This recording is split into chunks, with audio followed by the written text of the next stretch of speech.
Welcome to Spin State Live. My name's David Maxwell, founder of Spin State, and I'm delighted to be joined by Karen Shirlow. Karen is a nervous system educator and somatic practitioner.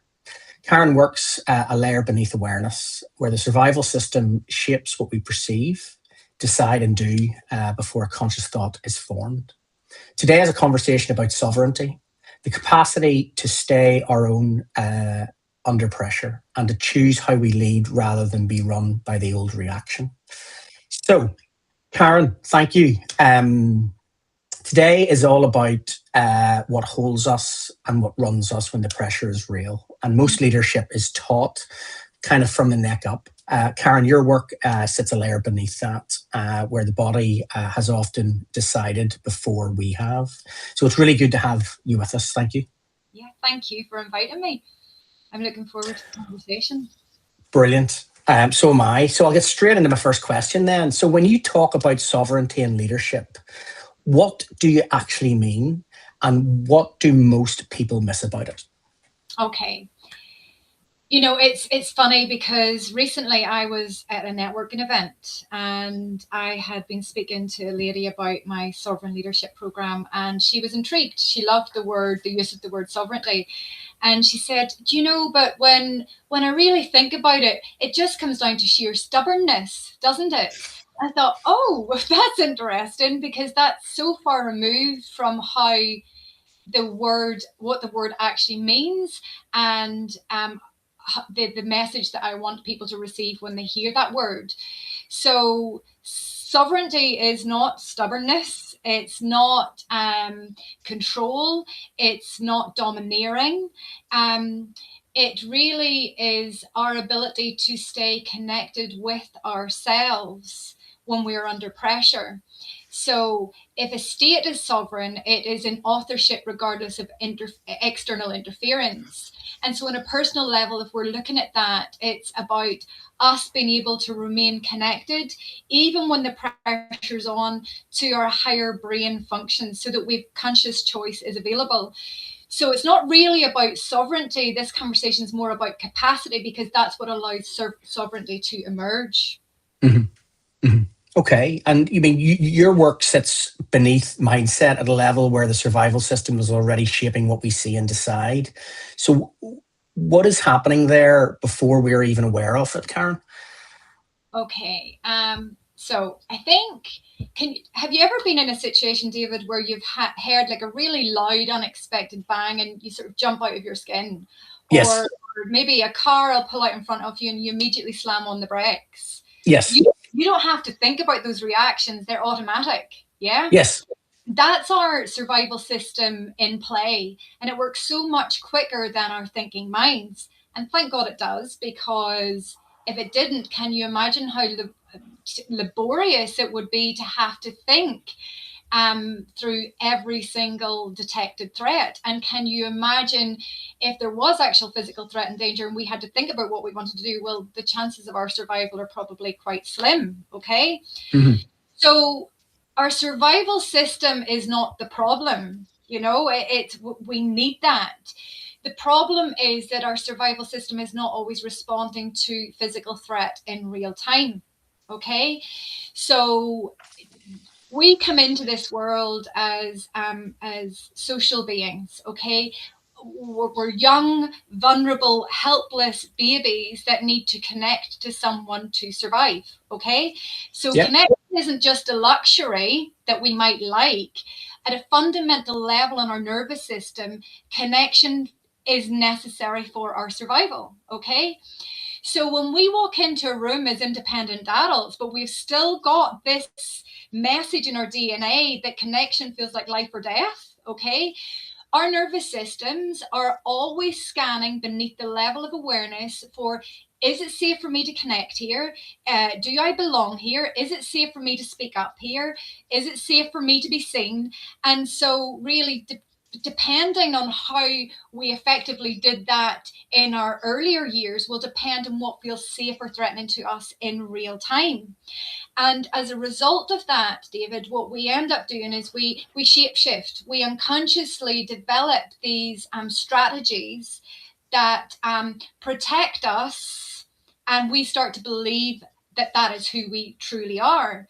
And so when we look at behaviors that we might label as self-sabotaging, like the likes of, let's say, perfectionism or procrastination, and we're looking at them as self-sabotaging and not recognizing them as actually adopted self-protection, when we didn't have a level of awareness or safety available to us at a younger time in our lives, then we're sort of missing the point, because we're trying to overcome these strategies that felt necessary for our safety.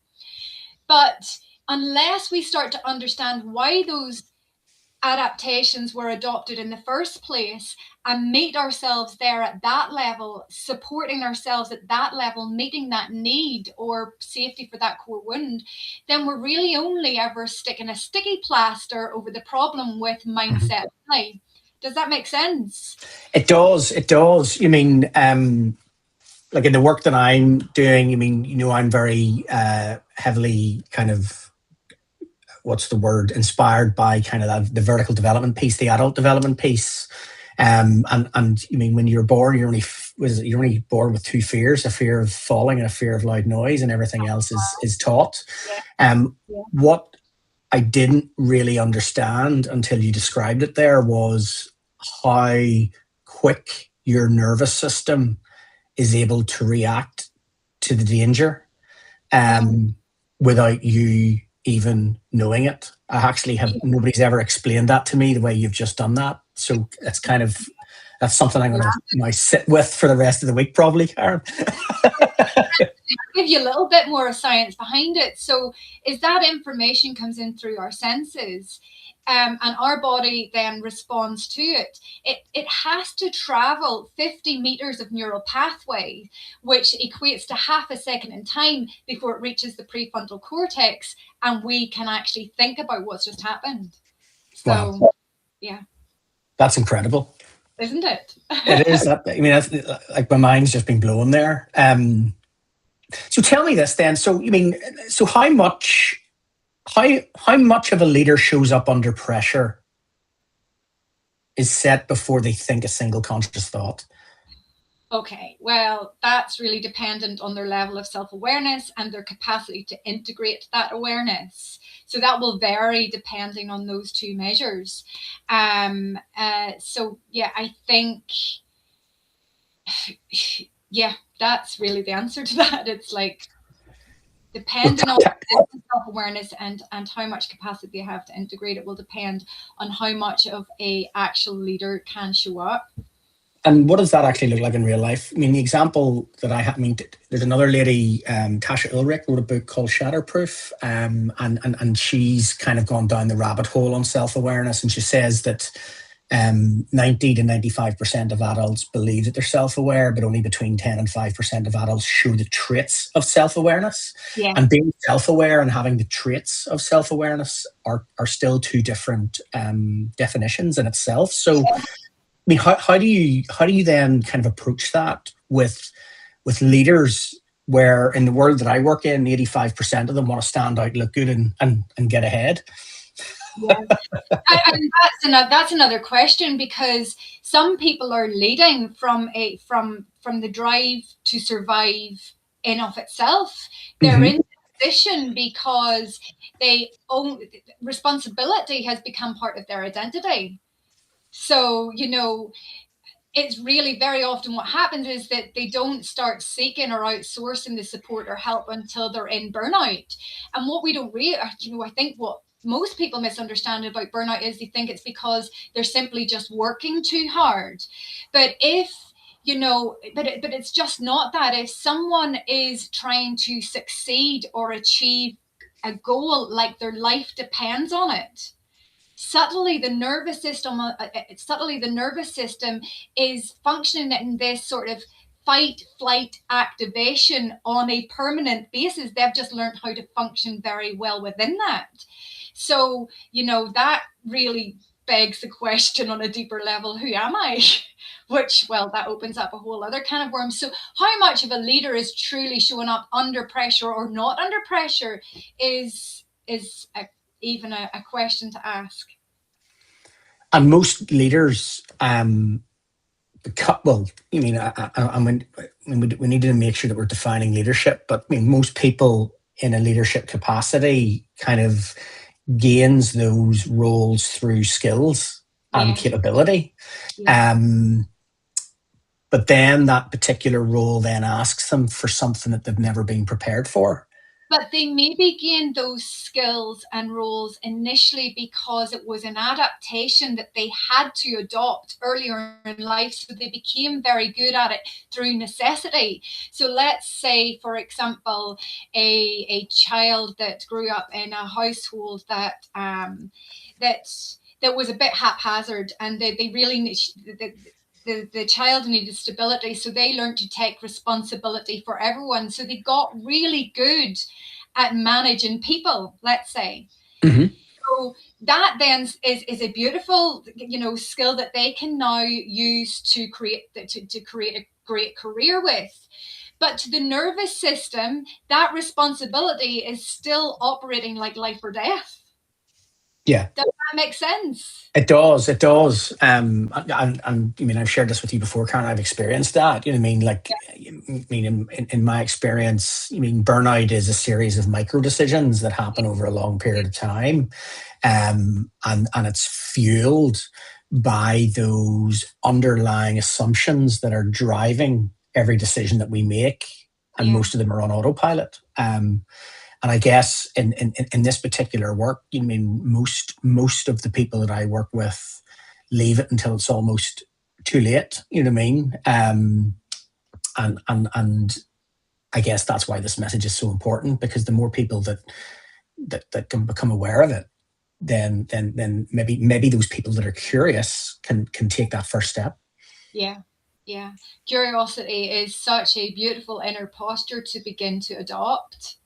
There's no attachment to outcome with curiosity. There's almost like a playful energy around it that allows us just to be open, and, yeah, there's no control around it. So curiosity is a real inner posture that I get people to practice in real time, not Mm-hmm. with pressures on, so that when the pressure comes on, they still have that openness available to them because they've really exercised that neural muscle. Mm-hmm. So I have an acronym that I use, and it's CRAP, CRAP. Great. So it came to me at night one night, and I was like, "What? What's Wait." great? It's a great one. I'm now really I'm hanging on every word here.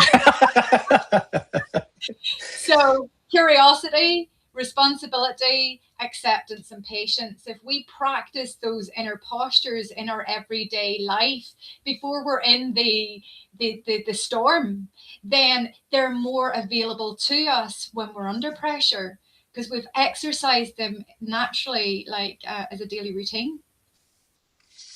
And I mean, this follows on to the next piece beautifully. I mean, there's a difference between reacting and choosing. Yeah. So, what does it look like when a leader is being run by an old reaction without knowing it? Well, I mean, it can look like dominance. It can look like so many different things. Before I even answer that, David, I'm going to say, have you ever heard the Viktor Frankl quote between, what is it, between space, or between, what is it? Between, it's just left me. Let me see if I can find it. I'll see if I can find it here as well. Between, let me find it. Viktor Frankl, between something and something, there's a space. Between stimulus and response, there's a space. That's it. Came to me. Between stimulus and response, there is a space, and and in that space is our choice. Okay.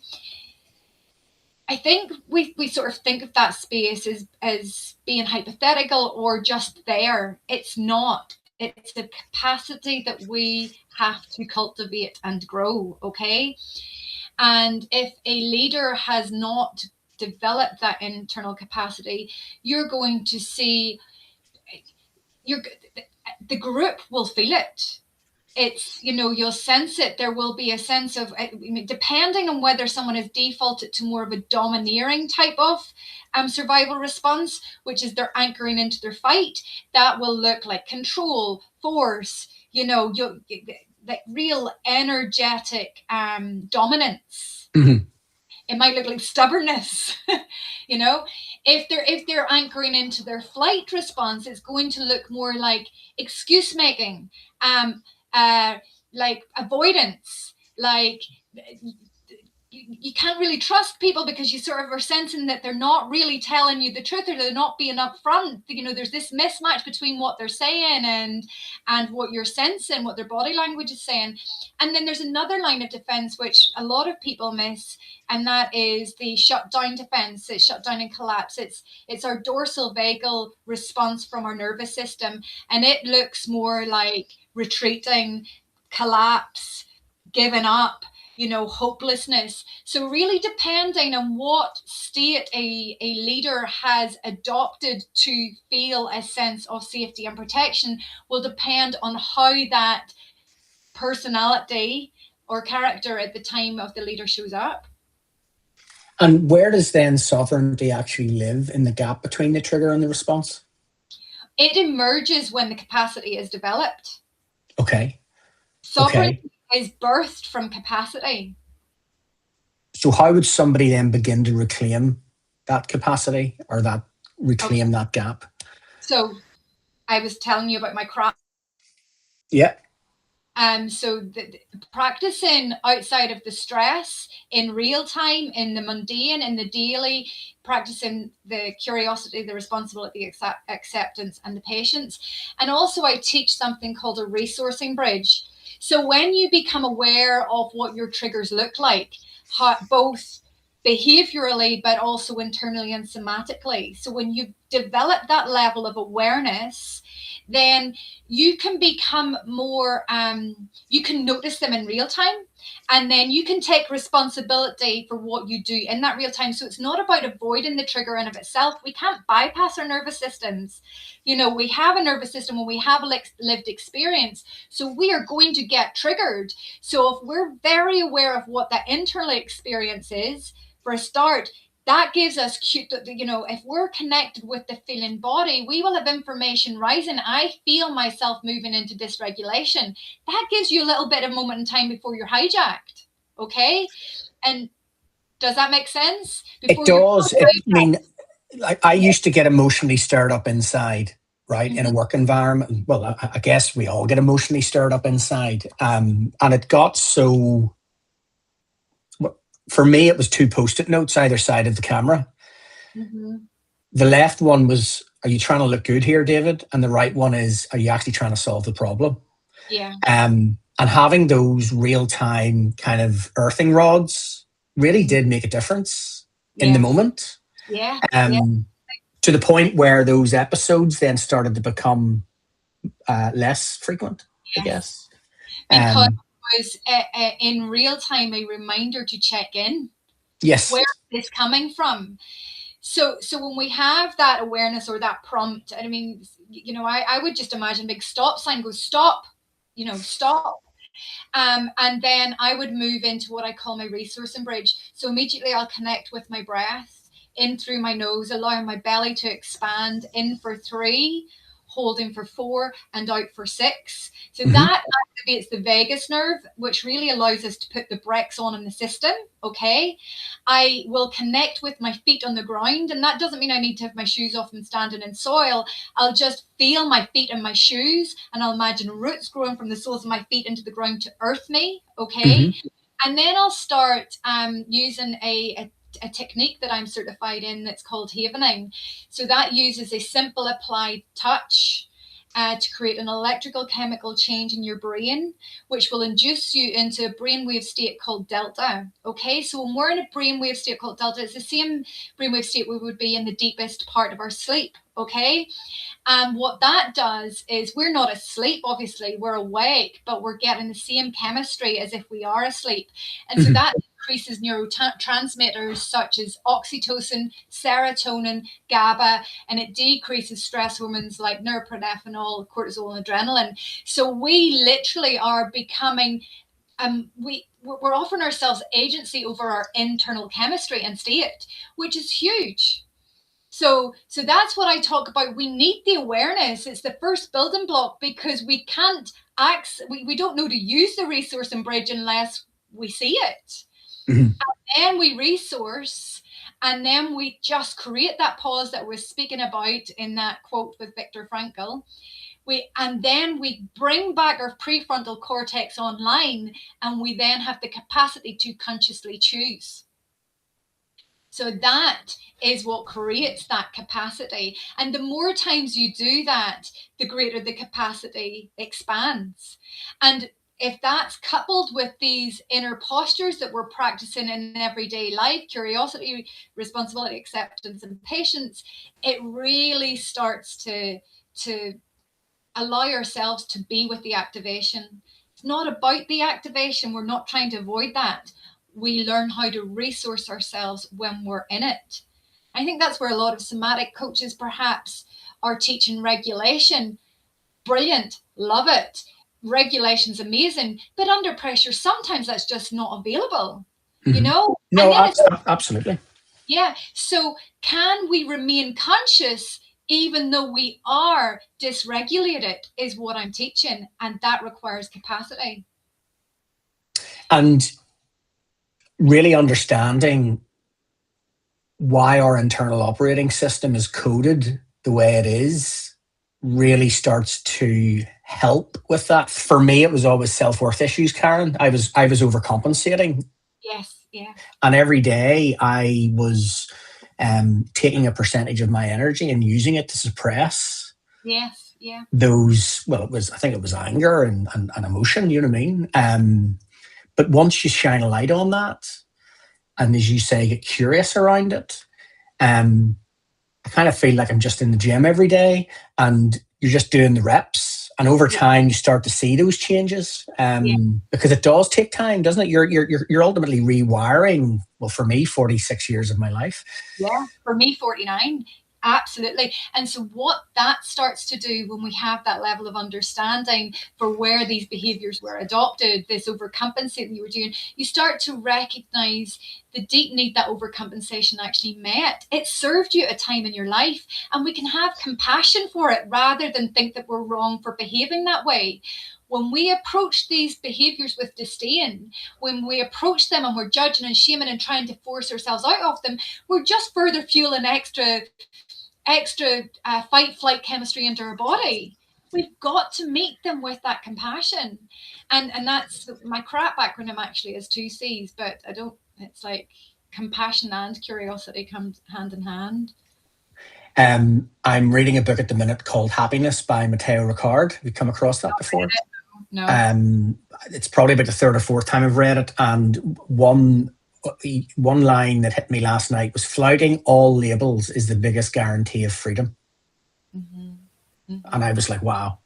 You know what I mean? Like, flouting all labels is the biggest guarantee of freedom. I just thought that was very powerful. That's David. You know, how do you receive that message, that statement? What does that mean to you? Today, what it means to me is that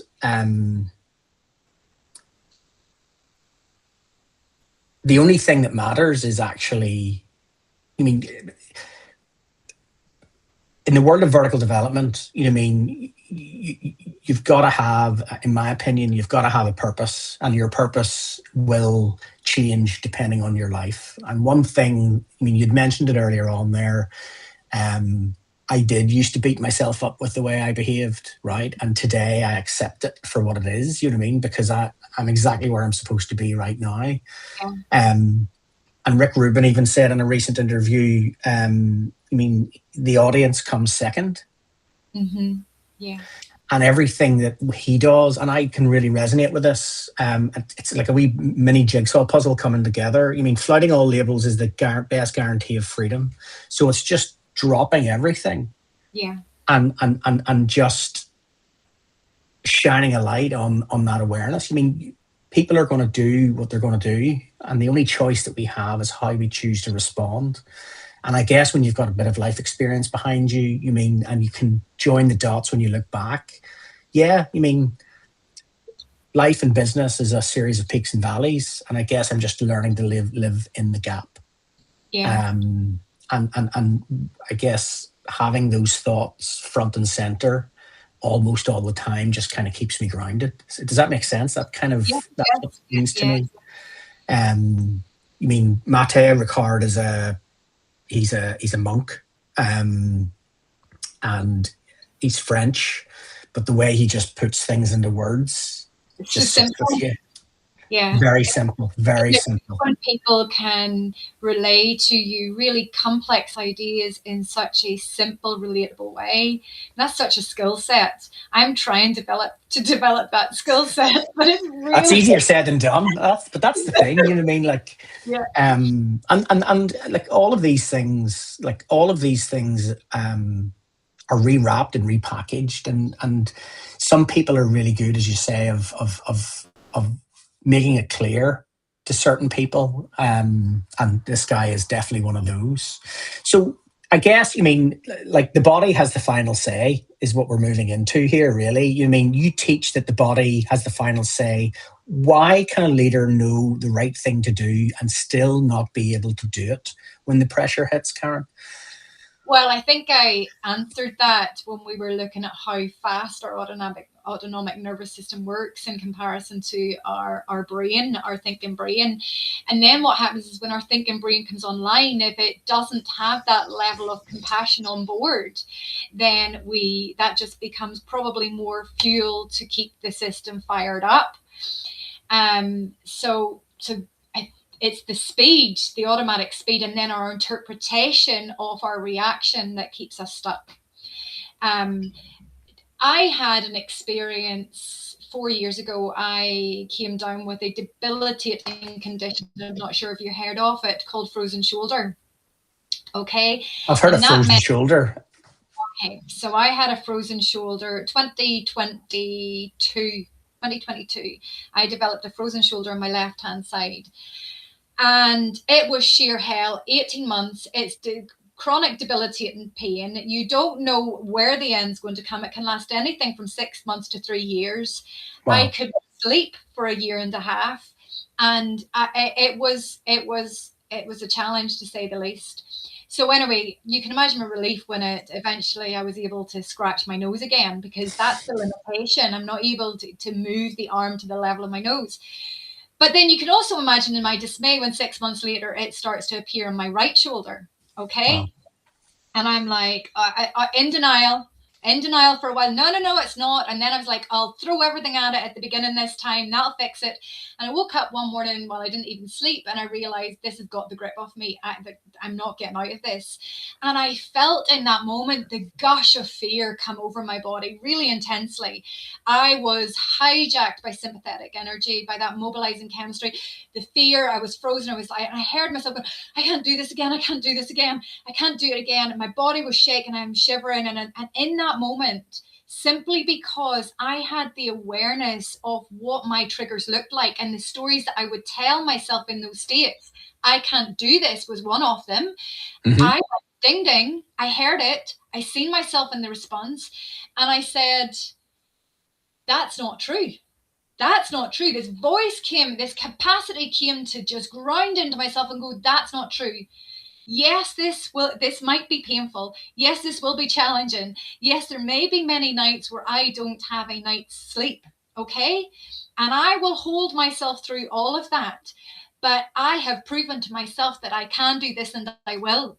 And immediately, do you see when my thoughts came on board that were supportive, the system just immediately calmed down.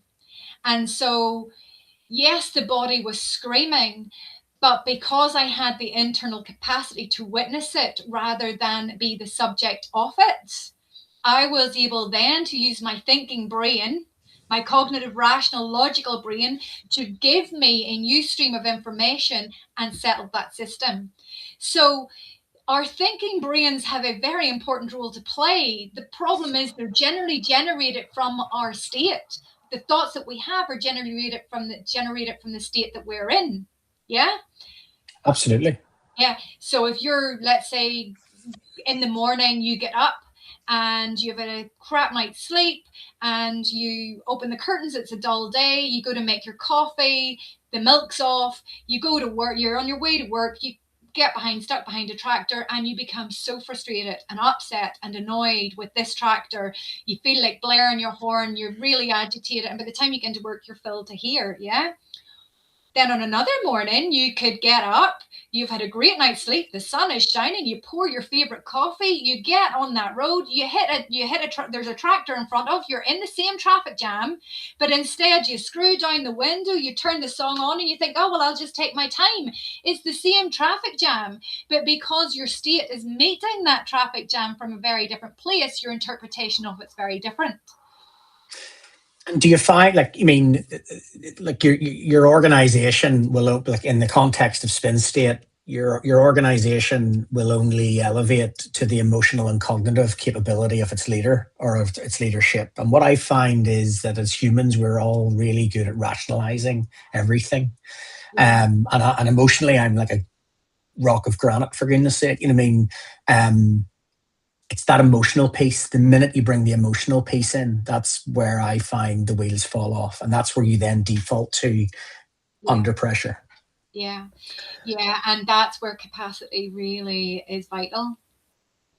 And it's a fear of failure or fear of judgment. I mean, most of the time that's holding those. What that means, it's the interpretation our mind puts upon that emotion. And you'll find that maybe when you grew up in a house where, you know, there's lots of kids and it was perfectly acceptable to scream, to be heard and be seen, and so you learn to be able to speak up for yourself and be angry, and it's available to you. And I'm not saying it's helpful, but or for someone, if you grew up in a family where there was sort of the understanding that children should be seen, not heard, and you really didn't develop your voice, so anger to you doesn't seem available to you. We have two different interpretations of anger and how we experience them in ourselves. Emotions are not the problem. They're part of the human experience. They're messengers that we need to learn how to read, be with and read. It's when we try to suppress them that they go in the driving seat. Yeah, no, 100%. And I've experience in that. So you describe integrity not as a moral idea, but as a coherence, thought, feeling, and action, all pointing the same way. So what does that give a leader that performance alone cannot, Karen? Trust. You feel that. There's this term called neuroception, coined by the guy that created polyvagal theory, which I'm trained in. And neuroception is that our nervous system is always scanning our environments below the level of conscious awareness. Okay. Mm-hmm. So when a leader walks into the room, before he says a word, our nervous systems are detecting posture, cadence, rhythm, breath patterns, facial expressions, and that's all information that we're not thinking about. It's just coming into us, and that teaches us whether we can trust that leader or we don't. Yeah. Mm-hmm. So is that like the frequency of the leader, effectively? Yeah. The nervous system of the leader shapes the nervous system of the room, basically. Oh no, absolutely. Like, I was the leader is the nervous system of the organization, really. And you know, if someone's performing calm and saying, "Oh, everything will be okay," but inside they're scrambling, there's incoherence, then we pick up on that mismatch, and that dissolves trust, and that then inhibits us to critically think, access our creativity, access discernment. You know, it just has a whole cascading effect. Yeah, I'm just going to sit with that for a second. The leader is the nervous system. Yeah. So it's what they're not saying is more important and holds more, because we pick up these frequencies, and we don't have to think about that. this neuroception, this ability to take all that information in below conscious awareness, that's happening whether we like it or not. You feel it, David. You feel it. We're always this is going to unlock like another level for me. Sorry? Expression with me. We'll unlock all of that. It's the curiosity now is really turned up around that whole, you mean, how do people feel it? You mean, what's the science behind how people feel that? You mean, that is fascinating, actually. Fascinating. You know, as I said, we come into this world with this real need to connect. It's not just a want, it's a need. So our nervous system has been switched on since we're in the womb, okay, taking information in. So as soon as we come into this world, we're really absorbing every little finer detail, not cognitively. This is all pre-verbal, but all of those signals and signs are like a database for how we connect with others. That's incredible. Yeah. So, Karen, I mean, if somebody wants to begin this, not as a concept but as a practice, where would you suggest they start? I think I'm going to be really kind here. I think that we're so used to pushing and driving and forcing and trying to be somewhere we're not. So the first thing I was said, let's come into acceptance of where you are right now. That's the first thing. That's real compassionate. Like, here's where I'm at, okay? And what does that experience of being here feel like? You know, what's my resistance to being here? You know, what's the meaning I'm making if I meet myself here out of that I'm not good enough, that I haven't, you know. And so I think it's learning to be in the present moment with acceptance, and then starting to practice the inner postures: compassionate curiosity, responsibility, acceptance, and patience, and really understanding what they mean beneath the actual meaning of the word, you know, because compassion is not soft. It's not soft. We can very often think that compassion is just appeasing in some way. Compassion has real backbone to it. You know, it's, if you look at the example that I offered you whenever I was talking about my frozen shoulders, you know, I was not trying to appease my situation. I fully acknowledge this will be a challenge. There may be many nights of sleepless pain, but you can do this. Or it might also go like when you're talking about your people-pleasing tendencies or your perfectionism. Instead of going, why can't I just get over this? It's like, okay, in terms of my lived experience, it makes sense that I adopted that. How can I support myself at a deeper level? So compassion has weight to it. Responsibility is not carrying more for other people. Responsibility can actually be, I need to rest. That's a responsibility. Yes, so really understanding what responsibility looks like for you in any given moment. Acceptance looks like, here is where I'm at. I know what my hopes and dreams are for the future, but how can I experience what I hope the future will give me in some small way in the moment? Does that make sense? It does indeed. It's crystal clear, Karen. You mean, I'm even going through these like over the last couple of days. We're coming into July and August, which is typically a quiet period. And for those who are self-employed or running a solo business, it's a double-edged sword, isn't it? I mean, you need to keep some form of momentum, but you also need to look after yourself at the same time. And I'm just trying to take like, what goes on in here, nobody should ever hear. But the point I'm making is that I'm just trying to give myself a bit more of a break. Yeah. And trusting the process. And my process is getting clear on what you stand for and what you don't stand for, setting that vision for how you want your business to look, act, and feel. So therefore, every decision that you make is made with clarity and intention. while still going back in time and understanding why I'm coded the way I am. And meeting the resistance that comes up along the way with that sense of compassion, not that 100%. judgment. That is key. We're trying to fight the resistance. We're trying to find strategies to overcome the resistance. We're trying to talk and think ourselves out of the resistance. The growth is in the resistance. 100%. Resistance is the portal to change. So let's meet it. So we need to grow the internal capacity to be with that activation without it overwhelming us. To be able So to come back. it's like being like water, isn't it? We've gotta surrender, not, you mean surrender to the Yes, path. Yeah. surrender to the path, and every time we do that, that feeds trust. I have a framework that it's awareness, capacity, embodiment, ACE. Okay, the beautiful thing is we develop some awareness, we then develop the internal capacity, which allows us to integrate and embody that awareness. And as we show up with more embodiment, as we embody the awareness, that develops our capacity, which then allows us to create deeper awareness because we can go deeper. And so it's this self-fueling system. It's an ecosystem where the awareness creates the capacity creates the embodiment creates capacity, the capacity creates more awareness. So it's an ecosystem as such. So that's...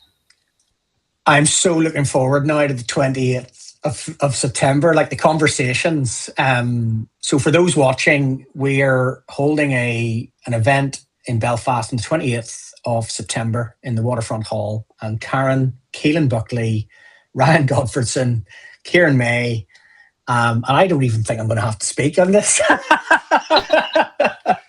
So, can you imagine when we all get together in a room and bring our perspectives to the table? Like, I think Ryan's research is now starting to take him down the psychedelic route, and Kieran May's all over that. He's really looking forward to seeing how that kind of how the academic piece and the research kind of come in on that kind of stuff as well. So, really looking forward to that. After I developed the frozen shoulder, I had heard that microdosing psychedelics was going to could be really good for it. So I started microdosing, and wow, the insights that come in were off the chart. Off the charts. Off the charts. You can look absolutely. And so yeah, it's well, that might be a part two, Karen. That might be a part two. I'm not sure about that one, but yeah, no, it opened up a whole new level of self-awareness, which then created. So I love these conversations. The meaningful conversations are, I think, the most healing, growth-inspiring thing to be part of. 100%. My energy's topped up. It really is. I really appreciate it. So look, we lead from a state that we're in, not the strategy we hold. And today was a reminder that sovereignty is not control. It's the capacity to stay our own under pressure and to choose who we are in the moment that tests us. Karen, thank you so much. Really appreciated that. Great conversation. And yeah, you've definitely taken me into another little Pandora's box for sure. Oh, good. Well, I love that. So thank you so much for inviting me. Honestly, it was a privilege. I'm expanding my capacity to show up in these spaces more often myself. So well, you've so much energy. Like, honestly, you mean, and it's infectious, genuinely. And I think a lot more people need to hear from Karen Shirlow. And I mean that, like, you mean, we're not, that this is not in the recording, by the way. But yeah, like that means a lot. I've dedicated the past 11 to 12 years of my life on my own journey and learning and developing skills, and it's embodied, and I'm very aware that this layer is sort of missing, this capacity piece, and I think I'm the one to deliver it, but it does not come without a lot of fear. David, when I came into this world, I knew I wanted to be on stage from a little girl. My dad was he was a showman. He ran show bands. He was a singer and a keyboard. I remember watching him on stage all the time. I so wanted to be on there, whether I was singing, dancing, acting, whatever it was. And that dream really never got nourished. It wasn't supported. It wasn't nourished. It was sort of like left by the wayside. And there was a lot of grief around it as a result of that. I sort of just had to bury it. And then I suppose I had a few experiences where I showed on stage, but in those moments there was a felt sense of I made a mistake and a lot of shame around that. So I have always known that to speak and share, or I'm going to say perform, but I wouldn't be performing now.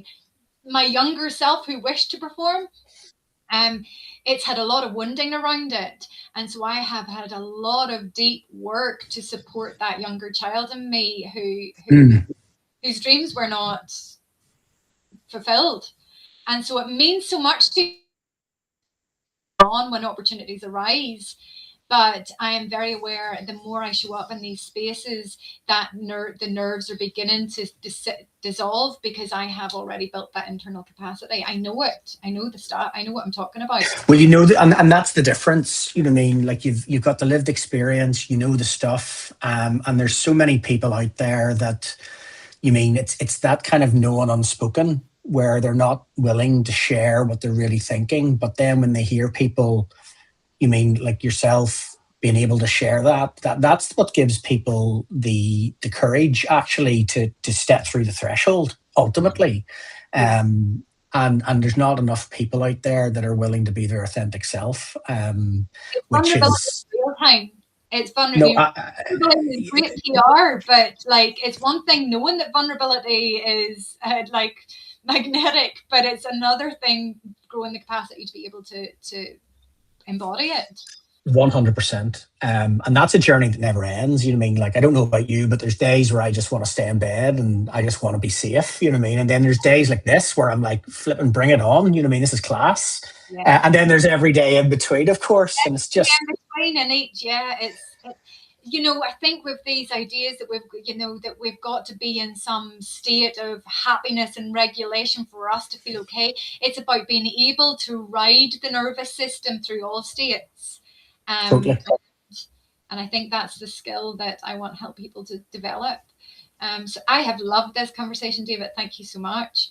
No, well, thank you so much. And actually, what I'll probably do is, my son David, he edits this stuff, but I think we're going to edit it to start promoting the event rather than, you know what I mean? Like, because I've got Ryan, I've got Keelan, I've got Karen, and I've got you now. So I've got all these like wee shorts. So leave that one with me. I remember. You know what I thought was strange, David? That night when we did our 1 minute pitch at Kieran May's event at Balmoral Hotel, me, you, and Keelan were all speaking that night. Absolutely. Like yeah. So I mean, that's the universe. Apart from Ryan, we were all on that stage that night. We were indeed. So we've all shared. That's class together. Well, look, I think there's so much to talk about in this stuff. We've just gotta put it in a way that is easily digestible for people, isn't it? You know what I mean? It's kind of deep stuff, isn't it? Yeah. Oh yeah. Yeah. But the attendees are ready for it. They're ready for it. That's why they're coming. They know they want something different. Absolutely. Well, listen, thank you so much. Thank you. I really appreciate your time. And I'll be in touch very soon. You have a great day. You too. See you later. Bye. Take care. Bye-bye. Bye.